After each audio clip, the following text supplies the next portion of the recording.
हमें हमारी हेजल दिखा जाती है जो कि लालटेन लेकर ड्यूक की तरफ आ रही थी। वो कहती है ड्यूक आप ठीक तो हैं?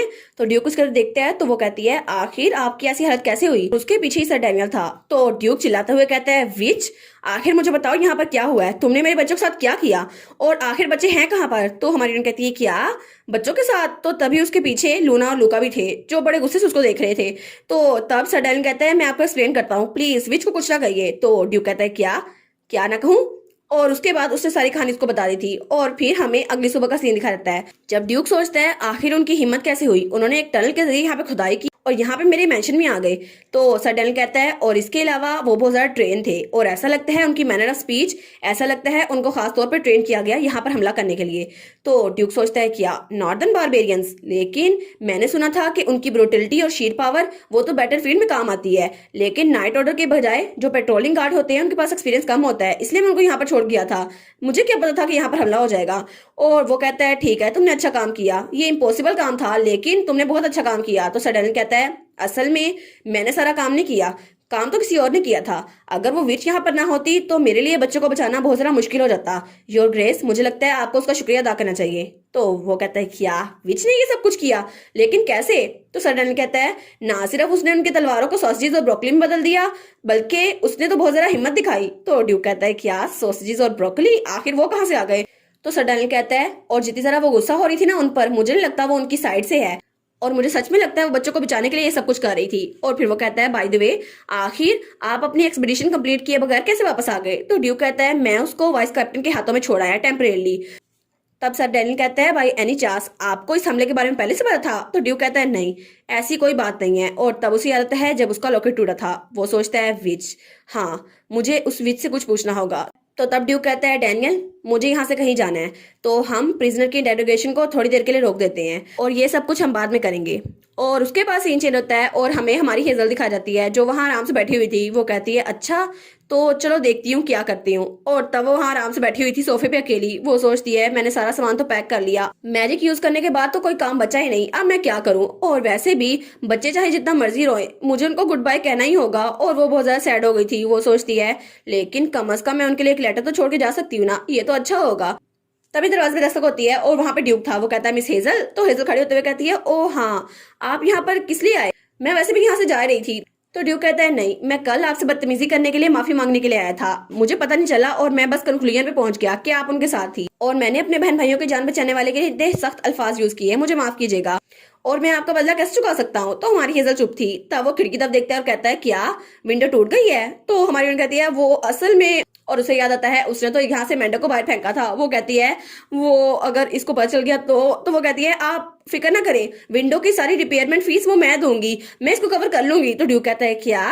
वो कहता है नहीं नहीं आपको फिक्र करने की जरूरत नहीं है, इसको मैं मैनेज कर लूंगा। वो कहती है नहीं नहीं मैं पहले कॉन्ट्रैक्ट के एक्सटेंशन के लिए आपसे बात करने वाली थी, लेकिन अगर कुछ नहीं हुआ तो शायद मेरे पास कोई एक्सक्यूज नहीं है। और वो थोड़ी टेंशन में आई हुई थी। वो कहती है मुझे पता है विंडो का मसला हो या चाहे जो मर्जी हो, मैंने एक इंट्रूडर को फ्रॉग में बदला है, लेकिन मुझे ऐसा नहीं करना चाहिए था। और जब उसने बच्चों को बास्टर्ड कहा तो मुझे बहुत ज्यादा गुस्सा आ गया। तो ड्यू कहता है क्या? तो वो कहती है मुझे माफ कीजिएगा, मैं उस पर बहुत ज्यादा गुस्से में हो गई थी, इसलिए मुझे पता नहीं चला कि मैंने ये क्यों किया, लेकिन मैंने ये जानबूझ के नहीं किया। और तब तक तो वो रोने भी लग गई थी। तो ड्यूक कहता है मिस हेजल आप रो क्यों रही हैं? तो वो कहती है और सुबह से भी पहली मीटिंग से भी मुझे पता है कि मुझे आपसे माफी मांगनी चाहिए, क्योंकि शुरू में मुझे लगा था कि आपको कोई डिसीज है, कोई डिलीजन या पैरानोइया डिसीज, जिसकी वजह से आप बच्चों का ध्यान रखते हैं। तो ड्यूक कहता है क्या मुझे क्या है? और वो कहती है आपने जो रूल बुक मुझे दिखाई थी ना उसमें भी तो इतना सब कुछ लिखा था और आप तो पॉइजन को भी चेक करते रहते थे, इसलिए मुझे लगा था कि आप बिल्कुल पागल हैं। और कल जब मुझे लूना ने बताया कि उस पे पास्ट में क्या हुआ है तो तब मुझे बहुत ज्यादा बुरा लगा, मुझे आपके साथ ऐसा नहीं करना चाहिए था। तो ड्यूक कहता है तो फिर हमें कल की तरह अटैक को ब्लॉक करना चाहिए जैसे कल किया था। और तब वो कहता है क्या तुमने रूमर सुनी कि मेरे पेरेंट्स वो अचानक किसी बीमारी से नहीं मरे थे? तो हमारी कहती है क्या किस लिए नहीं मरे थे? वो कहता है हाँ वो बहुत ज्यादा हेल्दी थे, लेकिन एक दिन अचानक पता नहीं कैसे वो चल बसे, हालांकि उनको कोई पॉइजन भी नहीं दिया गया था और कोई सिम्टम्स भी नहीं थी और बस वो बेजान थे। और तब वो लूका के कमरे में थे जो सिर्फ 1 साल का था और मेरे मोम और डैड दोनों गुजर गए और मैं इसलिए बहुत ज्यादा पैरानॉइड हुआ था कि मेरे बहन भाई मेरे आखिरी रिश्तेदार बचे हैं और चाहे जो मर्जी हो मुझे लगता है ये असैसिनेशन थी, उनको कत्ल करवाया गया था। लेकिन उस वक्त वो दोनों बहुत ज्यादा छोटे थे और तब तो मैं भी बहुत ज्यादा छोटा था और उस वक्त मैं सिर्फ 17 साल का था, मैं बहुत ज़्यादा यंग था, लेकिन अब मैं यंग नहीं हूँ। आप फिक्र ना करें, मैं इस सबको संभाल सकता हूँ, और अगर फ्यूचर में कभी मुझे मार भी दिया गया, फिर भी मैं चाहता हूँ कि लूका वो इस फैमिली का हेड बन जाए और वो इस सल्तनत को संभाले। तो हमारी कहती है क्या आपको मार दिया जाए? तो वो कहता है नहीं, कभी नहीं। मैं नहीं चाहता कि मेरे बच्चों के साथ भी वैसा हो जैसा मेरे पेरेंट्स के साथ हुआ था। तो वो कहती है आप भी, और तब वो फिर से रोना शुरू कर देती है। तो ड्यूक कहता है आखिर आप फिर से रो क्यों रही हैं?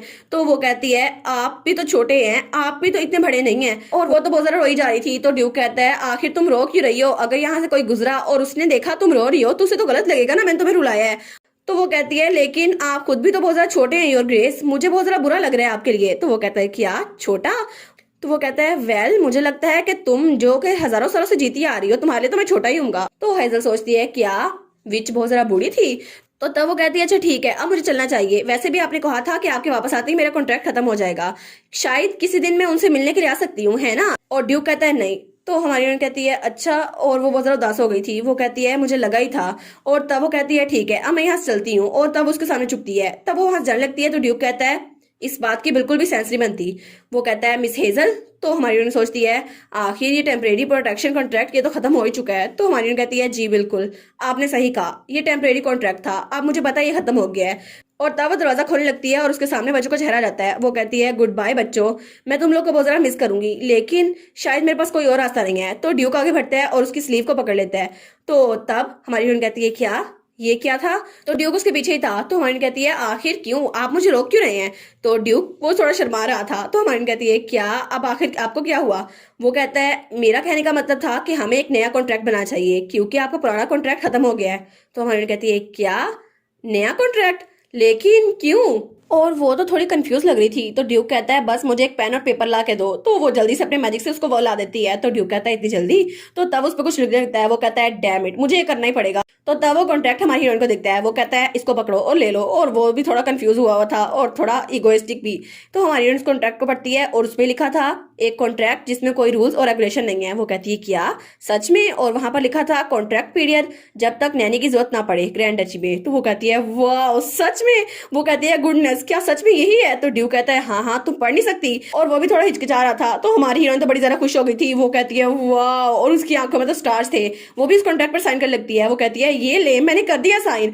और उस पर लिखा हुआ था मैं बच्चों को बहुत ज्यादा प्यार दूंगी, मैं उनको अच्छे से बड़ा करूंगी और उनको प्रोटेक्ट करूंगी। और उसने तो उनमें हार्ट्स बना दिए थे। तो ड्यूक कहता है आखिर कॉन्ट्रैक्ट के अंदर हार्ट्स कौन बनाता है? वो कहती है मैं बनाती हूँ ना ऑफ कोर्स। और वो कहती है मुझे माफ कर दें लेकिन मैं बहुत ज्यादा खुश थी और मुझे तो बहुत ज्यादा अच्छा लग रहा है कि मैं बच्चों के साथ हमेशा रहूंगी। तो ड्यूक सोचता है आखिर इसे मेरे बहन भाई इतने ज्यादा पसंद है, पता नहीं क्यों, लेकिन शायद मुझे अभी भी इसकी थोड़ी सी भी समझ नहीं आई ये चाहती क्या है। क्या ये सच में मेरे बहन भाई को प्रोटेक्ट करना चाहती है या इसकी कोई और रीजन है? लेकिन चाहे जो भी रीजन हो मुझे नहीं लगता कि इसकी कोई भी रीजन इतनी बुरी हो सकती है।